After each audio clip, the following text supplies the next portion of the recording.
Hello दोस्तों, कैसे हैं आप सभी। आज की इस वीडियो में आप सभी का स्वागत है। आज की इस वीडियो में हम बात करने वाले हैं कोशिका के अंगों के बारे में। पिछली वीडियो में हम लोग जाने थे कोशिका के बारे में, कोशिका की खोज किसने किया था और कौन सी कोशिका मानव शरीर में बड़ी होती है और कौन सी कोशिका मानव शरीर में छोटी होती है। तो चलिए आज की इस वीडियो को बिना देर किए स्टार्ट करते हैं। कोशिका, ये थी हमारी कोशिका। करते हैं कोशिका के कौन कौन से अंग होते हैं। कोशिका के अंग, कोशिका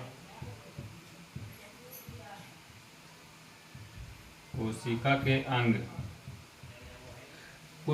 अंग, कोशिका के अंग में सबसे पहले आती है कोशिका झिल्ली।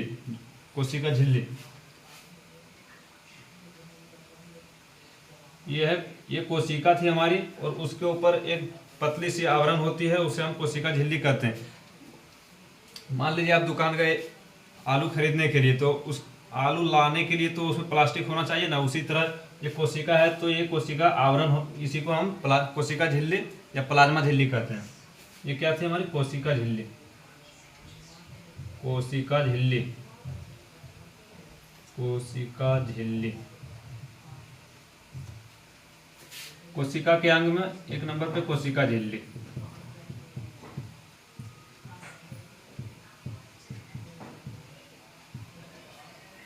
कोशिका झिल्ली की बात करें तो कोशिका झिल्ली प्रोटीन का बना होता है। किसका बना होता है? प्रोटीन का। कोशिका झिल्ली प्रोटीन का बना होता है।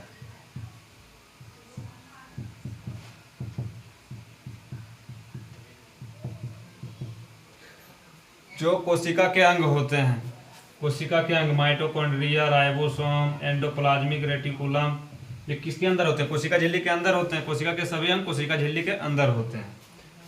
तो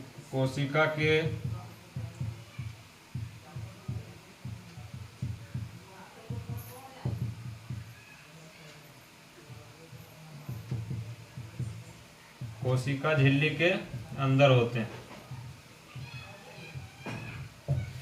कोशिका के सभी अंग कोशिका झिल्ली के अंदर होते हैं।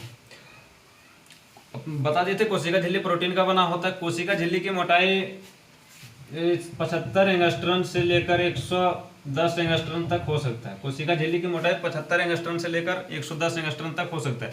कोशिका झिल्ली अर्धपारगम्य झिल्ली होती है। अर्धपारगम्य झिल्ली,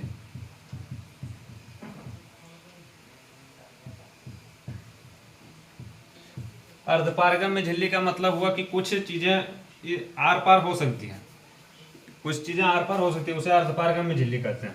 कोशिका झिल्ली ब्लड से पोषक तत्वों और ऑक्सीजन को ग्रहण करती है और अपशिष्ट पदार्थ कार्बन डाइऑक्साइड को बाहर निकाल देती है। कोशिका झिल्ली अर्धपारगम्य झिल्ली होती है, इसलिए उसमें केवल जल, ऑक्सीजन, कार्बन डाइऑक्साइड, ग्लूकोज ही आर पार हो सकते हैं। अपशिष्ट पदार्थ ग्लूकोज, H2O, CO2, ऑक्सीजन और ग्लूकोज ही आर पार हो सकते हैं। कोशिका झिल्ली 75% प्रोटीन, कोशिका झिल्ली 75% प्रोटीन, 5% कार्बोहाइड्रेट जैसे ग्लूकोज, सुक्रोज, लैक्टोज, ये सब कार्बोहाइड्रेट है। तो 75% प्रोटीन और 5% कार्बोहाइड्रेट और 40% फास्फोलिपिड यानी वसा। वसा अगर नहीं रहेगा तो शरीर में चमक नहीं पाई जाएगी, इसलिए वसा होना शरीर में बहुत जरूरी है। इसलिए 40% फास्फोलिपिड, 40% फास्फोलिपिड पाया जाता है। कोशिका के दूसरे अंग के बारे में जान लेते हैं। तो दूसरा अंग का नाम है माइटोकॉन्ड्रिया। माइटोकॉन्ड्रिया को हिंदी में सूत्रकनिका कहा जाता है। सूत्रकनिका। माइटोकॉन्ड्रिया का मुख्य कार्य होता है ऊर्जा का निर्माण करना, इसलिए इसे कोशिका का शक्तिगृह भी कहा जाता है। माइटोकॉन्ड्रिया को कोशिका का शक्तिगृह भी कहा जाता है। कोशिका का शक्तिगृह, पावर हाउस ऑफ सेल। जब सांस लेते हैं तो ब्लड हमारे शरीर में ऑक्सीजन को पहुंचा देता है। ऑक्सीजन को ग्रहण करती है कोशिका झिल्ली, सेल मेम्ब्रेन, और ग्रहण करने के बाद ये ऑक्सीजन चली जाती है माइटोकॉन्ड्रिया में। माइटोकॉन्ड्रिया ये रड के आकार की संरचना होती है।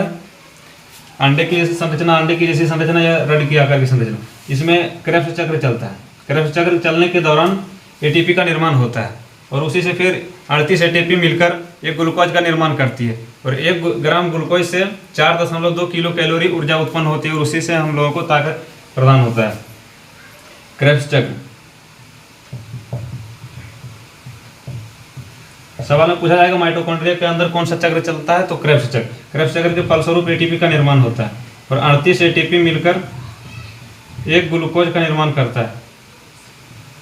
38 एटीपी मिलकर एक ग्लूकोज का निर्माण करता है और 1 ग्राम ग्लूकोज से 4.2 kilo calorie, 1 gram glucose 4.2 kilo calorie ऊर्जा उत्पन्न होता है। माइटोकॉन्ड्रिया की चौड़ाई 0.5 माइक्रोमीटर से 0.5 माइक्रोमीटर से 2 माइक्रोमीटर तक हो सकती है, 2 माइक्रोमीटर। और माइटोकॉन्ड्रिया की लंबाई की बात करें तो 3 माइक्रोमीटर से 4 माइक्रोमीटर तक हो सकता है। माइटोकॉन्ड्रिया के अंदर दीवार पाई जाती है, माइटोकॉन्ड्रिया के अंदर दीवार पाई जाती है, उसे क्रिस्टी कहा जाता है, क्रिस्टी।